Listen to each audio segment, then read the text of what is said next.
This is part 2 of our interview with Sanj Altan of the Southern Mongolia Human Rights Information Center.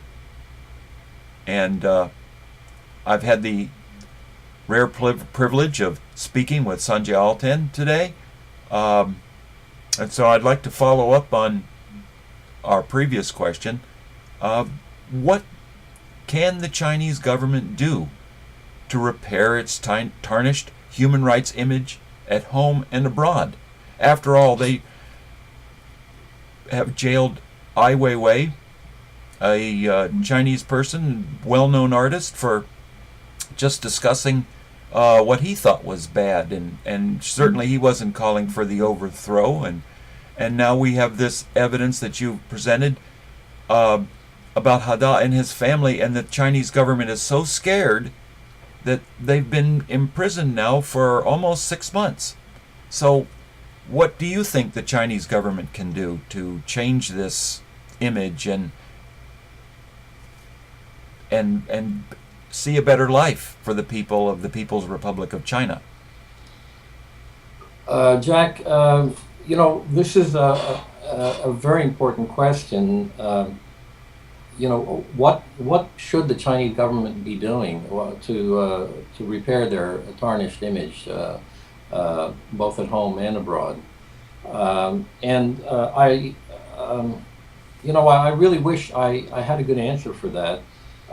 But certainly, if we look at the way Hada and his family have been treated by the Chinese authorities, I really see this as a symptom of a much larger problem within China and the Chinese government. It's really directly related to the government's stance regarding minority rights and the attempts by minorities to have some modicum of self-determination and cultural identity as guaranteed within the Chinese constitution. It's really trying to get the Chinese government to respect its own laws. This is what the minorities have really been asking for. In the face of this kind of national sentiment, the response on the part of the Chinese government has been to just arbitrarily violate every single human right, including the rights that are not only the national rights of the minorities, but the rights that are enshrined in the United Nations Charter of Human Rights. And this is what's really become obvious is that economic development and the pursuit of wealth and the exploitation of mineral resources and other natural resources within the minority areas, that is really the dominant interest of the Chinese government. Anything related to whatever interests the minorities might have in protecting their environment, in maybe sharing in some of the economic advantages that have accrued to the Chinese government as a result of this exploitation, none of that has mattered to them. They have only been interested in their own economic development.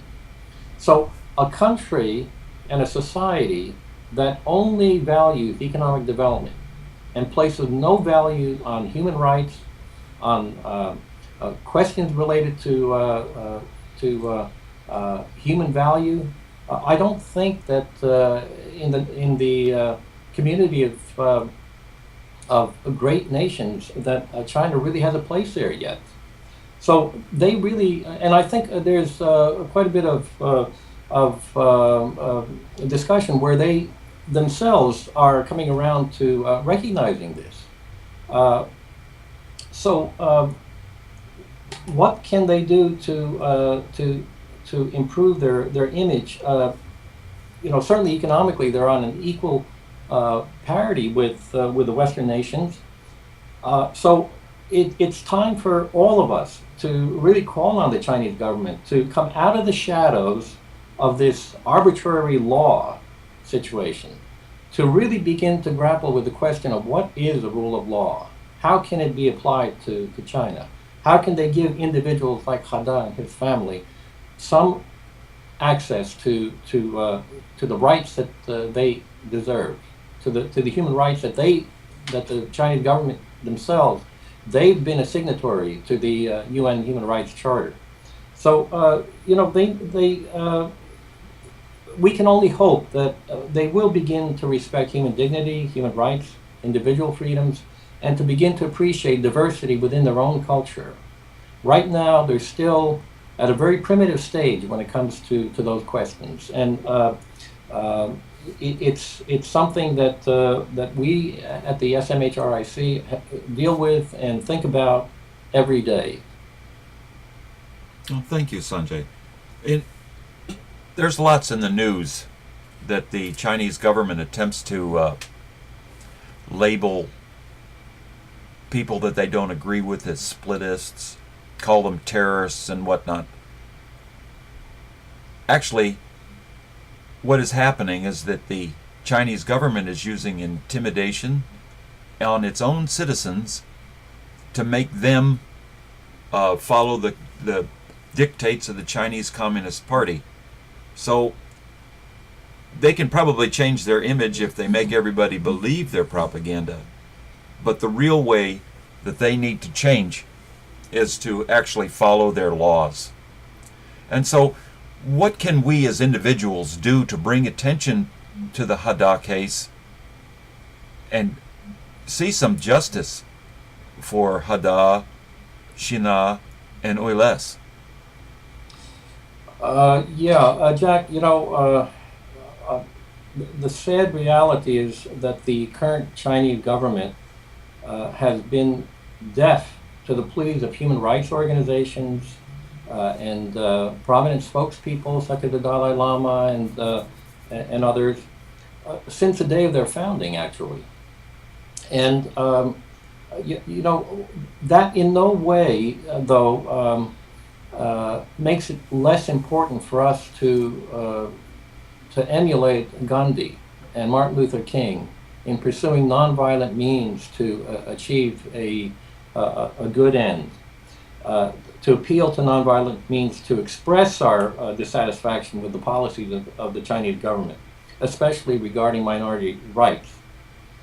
So what we can do as individuals is to encourage the diplomatic channels within our communities and countries, to let our legislators and government officials know about our concerns, and urge them to consider intergovernmental exchanges to focus China's attention on Hada and his family and others like him, to bring to their attention the need for respect for human rights, for human dignity. And I think we'll know that there's some progress being made on the part of the Chinese government when we see Hada and his family released. And more than that, I think there's grounds here for a compensation for the family for their mistreatment.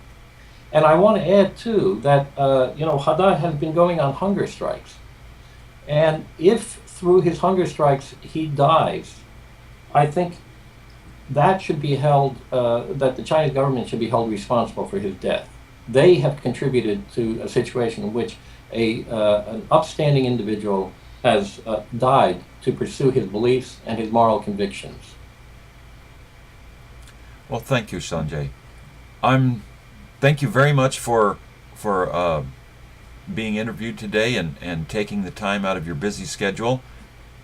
I'm sure that when we have new news, we'll be speaking with you again. Again, thank you very much. Thank you, Jack.